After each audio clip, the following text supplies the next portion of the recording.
sampai bilang jus 2 jus tomat sama jus jeruk.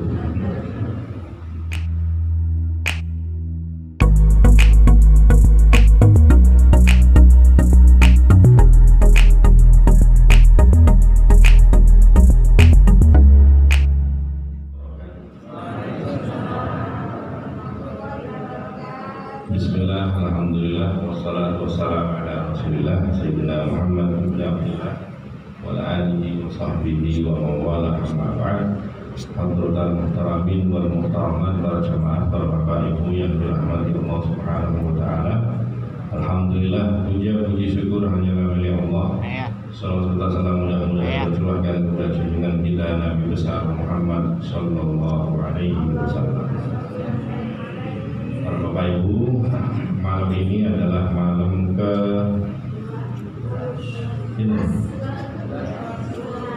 malam ke 17 bulan Ramadan.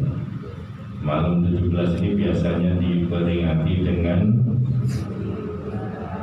apa? Peringatan Nuzulul Quran. Nuzulul niku artine turun Quran, ini di Quran. Jadi malam turunnya, di mana-mana turun itu mesti dari atas ke bawah. Artinya apa? Dari tempat yang mulia ke bawah,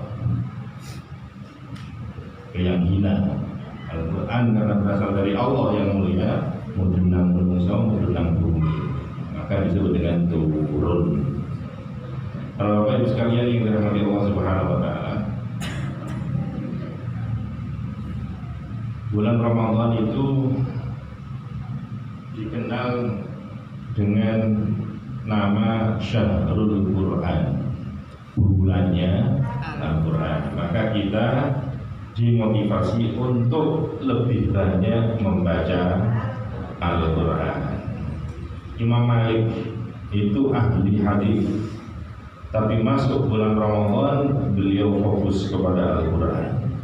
Imam Bukhari ahli hadis, beliau di siang harinya menghatamkan 1 kali hataman setiap hari di sepanjang bulan Ramadan. Kalau malam harinya tarawih itu 10 juz. Tarawih 10 juz sampai bilang juz 2 juz tomat sama juz jeruk. Al-Imam Syafi'i, Imam Syafi'i ini kalau masuk setiap hari beliau menghatamkan Al-Quran 1 kali, sehari 1 kali. Imam Syafi'i dia, boleh Imam Syafi'i lagi. Imam Syafi'i begitu masuk Ramadan, siang hatam Quran, bengi hatam Quran. Metu Ramadan hatam kita, sekitar 60 kali. Sampai metu Ramadan berapa puluh kali? Ada seorang namanya Syekh Jamal Lail. Beliau digerakkan nama gelar ya, Syekh Jamal. Jamal itu indah, Lail itu malam. Kenapa digelar dengan Syekh Jamal Lail? Ini di Yaman karena namanya Habib Muhammad bin Hasan, digelar dengan Syekh Jamal Lail. Beliau itu kalau malam hari suka baca Quran, suka baca Al-Quran. Suaranya lantang, banter. Suaranya enak. Ya. Orang tetangga-tetangga yang mendengar suara baca Al-Quran pada joget. Terus saya Jamal Lail mau coba joget. Lo kok bisa joget? Coba sampai di kalau acara kori enak. Sama manggut gak kerasa betul. Gak sama joget manggut dewe ini manggut. Loh, ini kok pada lek kowe ana sak tangan iki oba. Joget sakar dewe. Ini kisah Jamal Lail. Maka digelar Jamal Lail, Jamal indah malam. Lail itu malam, jadi memperindah malam. Digelar dengan Syekh Jamal Lail. Suatu ketika Syekh Jamal Lail ini kalau malam tok masih ngaji ini, udah siang gak tahu dulu. Satu ketika tanya, ngapunten saya sampai niki lek maca Quran kok kerungu ini kok dalu tok siang kok gak tahu kerungu. Padha karo sampai darusan itu biasanya ada itu ada Ramadan. Nopo kok gak siap-siap? Lu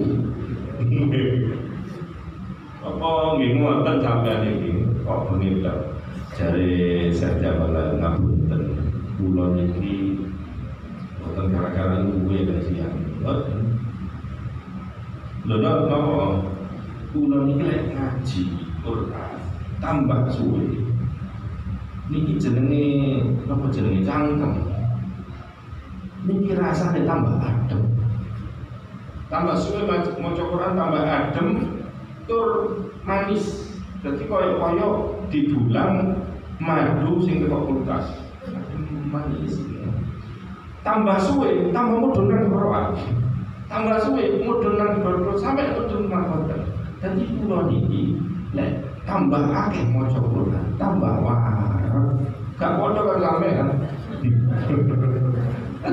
dadi lek akeh maca Quran tambah waras tambah lah lha kula lek siang gak wani maca Quran soalnya siang niki kudu boten ingkang luwe wonten. Masyaallah. Coba sampe dadi sajaman lae ora siang sergap ngaji. Lah beliau boten malah tahu dengan insyaallah. Oh saudara. Berbicara tentang Al-Quran, nuzul Quran, turunnya Al-Quran, di mana turunnya Al-Quran itu? Mudine Quran itu di mana? Oh, terus mana loh? Tentu di, tentua, Bilo, Wajiro itu di Mekah. Saat ini kulo sampean ke lokasi tempat turunnya Al-Quran. Mriki Mekah itu 12.000 kilometer, 12.000, kurang lebih 10 jam, kurang lebih 10 jam. Atau apa? Atau ya? Tapi ternyata Indonesia luar biasa, Pak. Luar Indonesia luar biasa. Pak Jokowi bercerita, kata Pak Jokowi, saya pernah naik pesawat dari Sabang Aceh menuju Merauke. Niku 9 jam dari ujung ke ujung Indonesia ini sangat jam saking tepok dowo Indonesia jadi meh-meh pada kalau kene nang Saudi kan 10 jam ini sangat jam tepok ujung timur ujung barat ini kalau Indonesia saking tepok gede kita bersyukur terlahir di Indonesia. Kami akan saya ajak sampean untuk sama-sama melihat lokasi turunnya Al-Quran. Karena jauh kita naik pesawat dulu. Ini pesawatnya, ini pesawatnya siap. Insya Allah. Pesawat kita sudah ada di bandara sekarang, bandara Juanda. Kemudian setelah setengah jam kapalnya sudah lepas landas, sudah lepas landas. Kurang lebih 10 jam lebih, maka ini sudah ada di atasnya Saudi Arabia. Dan sampai numpak kapal, sampai melihat ke bawah, ya lokasinya kayak begini. Misalnya kayak mana ini? Yang di bawah ini adalah Ka'bah. Ini adalah Ka'bah atau Masjidil Haram. Ini kuburan Ma'la dan di sini yang disebut dengan Jabal Nur. Jabal Nur. Kalau di dalam peta arah atas itu adalah utara, maka Jabal Nur atau Gua Hira ini utaranya Masjidil Haram, kurang lebih 7 km. 7 kilo ini sini dan modal kilo tadi.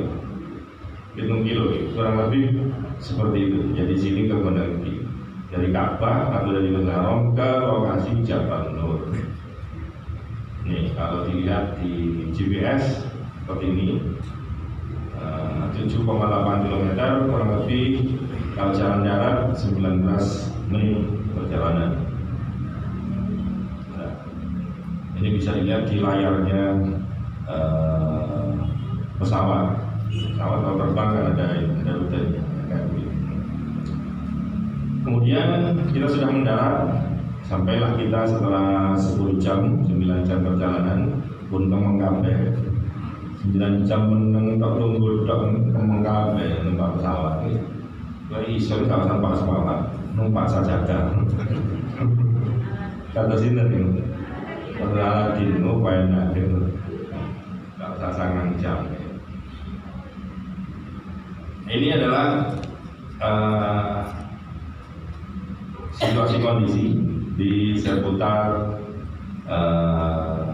Jabal Sur seperti ini. Jadi sudah banyak pemukiman di kaki gunung ini. Kalau kita zoom, kalau pakai keker atau sampai lebih HP, sing saya di zoom sampai 100 kali lipat zoomnya, bisa lebih dekat seperti ini. Terima kasih. Baik, saya ajak sampai untuk mendaki Jabal Nur sampai ke Gua Hira, tempat Kanjeng Nabi berkhalwat menyendiri. Cara wong Jawa niku apa? Nyepi iki apa namanya? Terus semedi topo.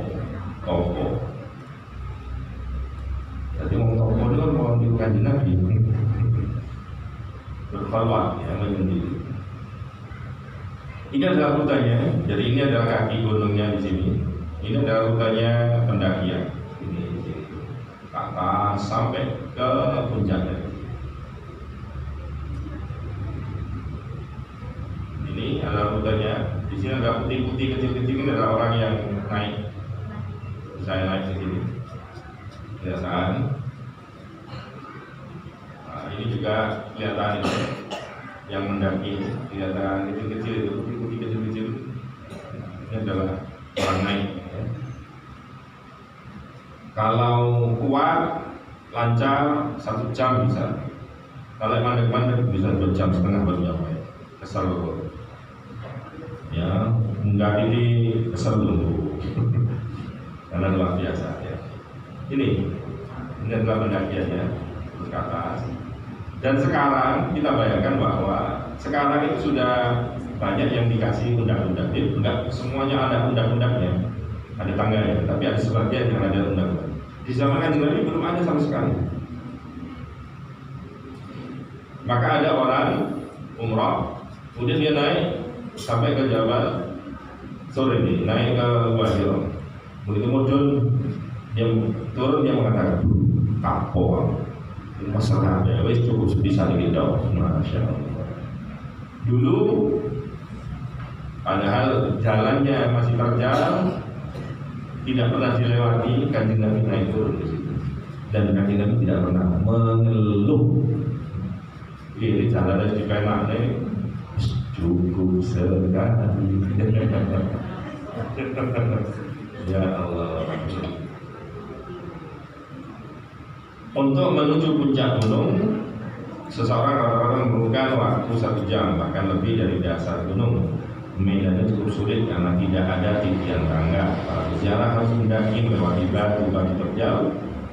Jalan bertangga hanya ditemukan setelah 3/4 perjalanan. Namun menjelang puncak gunung, medannya sedikit ringan, peziarah bisa mendaki dengan santai. Jadi awalnya terjal, tapi kalau di atas sudah banyak yang landai.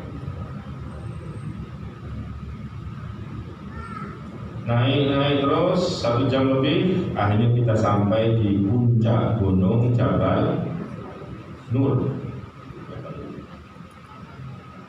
Dan ini penampakannya dari atas.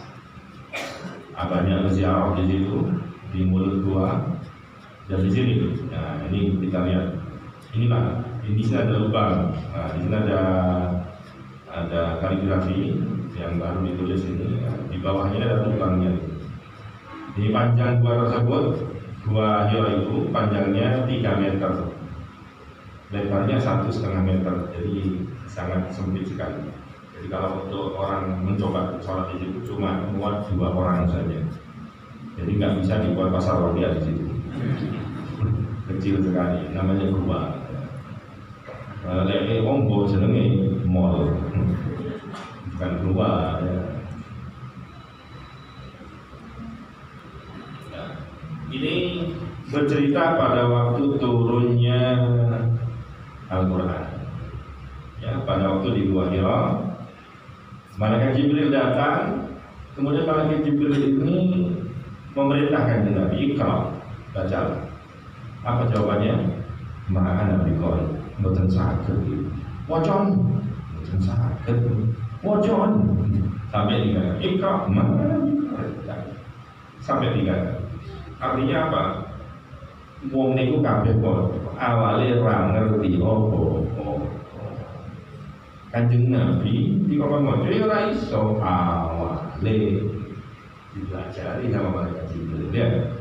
Maka ta'allam falaisal mar'u yuladu alima. Belajarlah karena tidak ada ceritanya orang lahir cowel dalam keadaan punya ilmu yang banyak.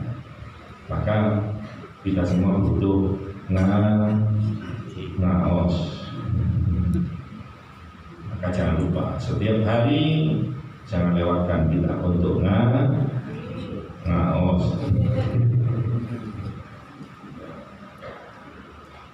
Begitu turun, kemudian kanjeng Nabi kemudian buru-buru turun, dituruni ayat. Kemudian kanjeng Nabi turun, balik ke rumahnya beliau. Rumahnya siapa? Istrinya, Siti Khadijah. Dalam keadaan kedinginan. Betapa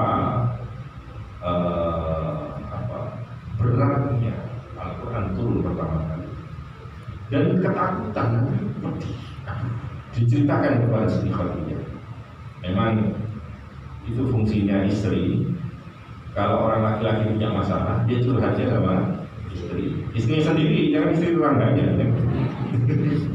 Ini berbagi. Karena dengan bercerita, meskipun masalah nggak selesai, minimal pikiran itu sudah separuh. Apa diapor? Curhat. Waktu tadi saya begini, ceritakan sama istri. Aku pedih, jangan-jangan nanti kenapa-napa. Sambil menggigil kedinginan, zamilu selimuti, aku selimuti baru selimuti cerita. Maka kata Siti Khadijah begitu selesai kanjeng Nabi bercerita, kalla abshir, ngomong kepada kanjeng Nabi pun usah khawatir, bergembiralah kamu usah wedi sampai bunga.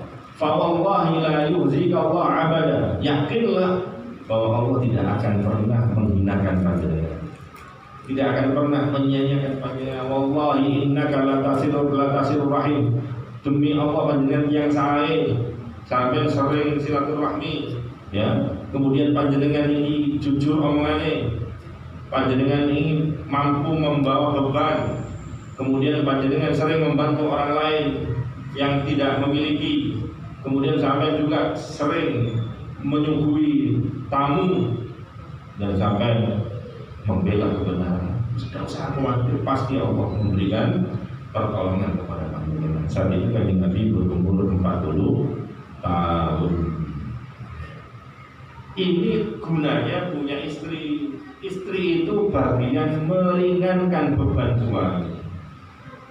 Bukan dengan pekerjaan, bukan dengan apa, tapi dengan perkataan yang menghibur, perkataan yang meringankan. Itu tugasnya istri.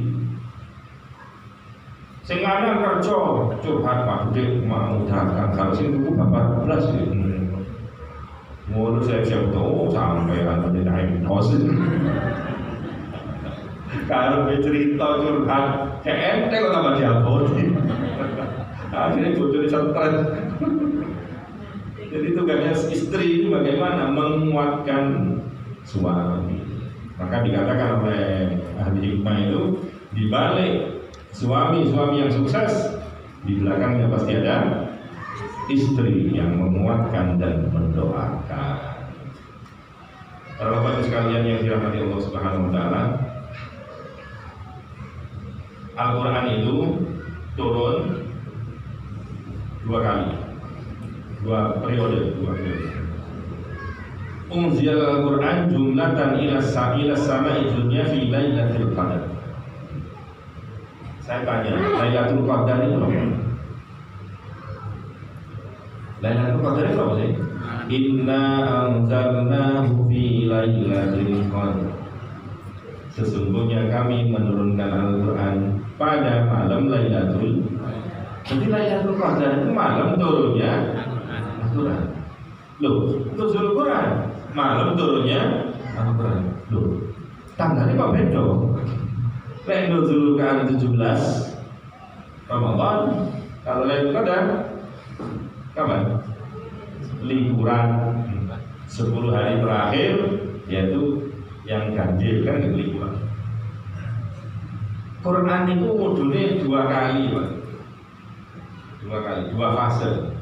Fase yang pertama dari Lauh Mahfud, bukan Mahfud MD, bukan.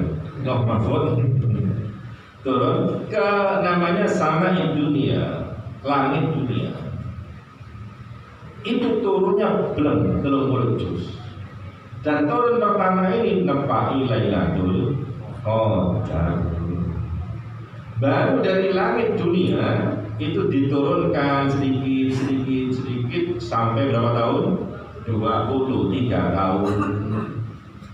Lah permulaan turunnya itu pas bulan Ramadan, yaitu tanggal 17, yaitu sing diperingati menjadi nuzulul Quran. Tapi paham beda nih, Lailatul Qadar saat kalian nuzul Quran. Ngerti beda ya? Para bapak ibu sekalian yang dirahmati Allah Subhanahu wa taala. Kemudian baginda Rasul sallallahu alaihi wasallam sebelum diturunkan Al-Quran, maka awal pertama wahyu, awwalu ma budi'a bihi Rasulullah sallallahu alaihi wasallam min wahyi ar-ru'ya as-salihah innahu. Jadi awal dari turunnya wahyu itu adalah berupa mimpi-mimpi yang baik, mimpi itu minangka wahyu. Dan memang mimpinya para nabi itu adalah wahyu. Nabi Ibrahim menyembelih putrane niku gara-gara mimpi. Wahyu, ya. Mimpi nabi, bukan mimpi sampean. Mimpi nabi, ya. Kenapa kok mimpi itu menjadi wahyu? Karena nabi ini boten film. Katakan Nabi, tanamu ainaya wala yanamu qalbi. Mataku boleh terpejam tapi hati melek. Lek menurut saya ini kira apa?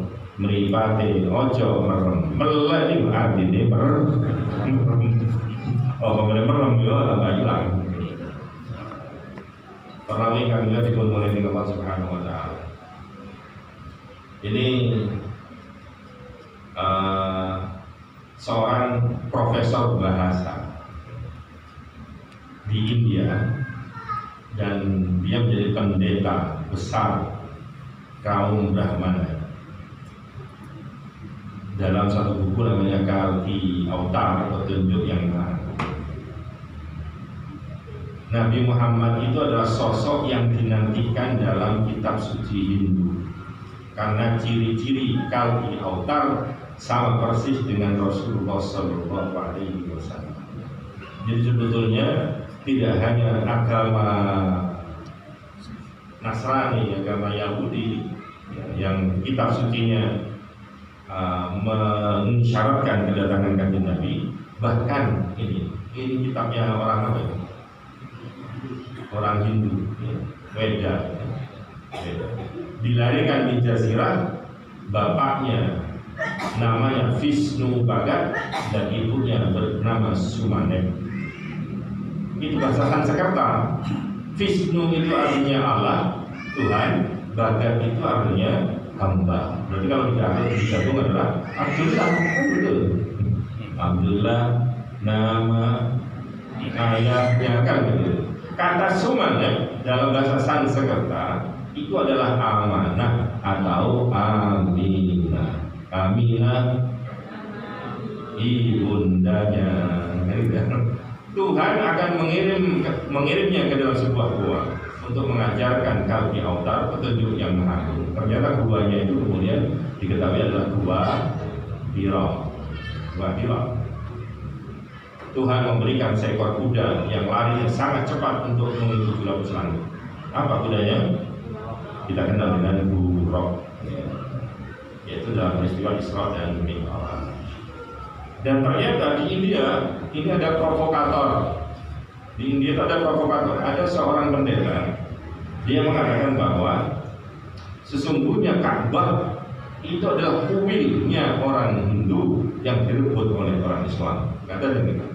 Maka mari kita rebut kembali kuil kita. Kita perangi orang-orang Islam. Makanya di India banyak orang-orang Islam diperangi karena ada provokasi seperti itu. Padahal kitab suci mereka mengatakan bahwa kanjeng Nabi itulah yang mereka nanti-nantikan. Tapi sebetulnya agama Islam itu adalah agama yang dinanti-nantikan oleh semua agama di dunia. Maka alhamdulillah kita terlahir di Adam, sudah dalam keadaan Islam. PR-nya bagaimana kita membaca Al-Quran, mempelajari Al-Quran, dan bagaimana kita mengamalkan isi Al-Quran. Bonding yang saya katakan, mudah-mudahan ada hikmah dan manfaatnya. Moga-moga waqiah yang kita baca senantiasa setiap hurufnya kita mendapatkan pahala-pahala yang sangat banyak, dan kita mendapatkan faedahnya. Mudah-mudahan kita membaca waqiah secara istiqomah ini menjadikan rezeki kita menjadi rezeki yang barokah. Amin ya Allah. Amin. Ini komunikasi saya katakan kepada salah pada keluarga dan Allah banyak. Baik, assalamualaikum warahmatullahi wabarakatuh.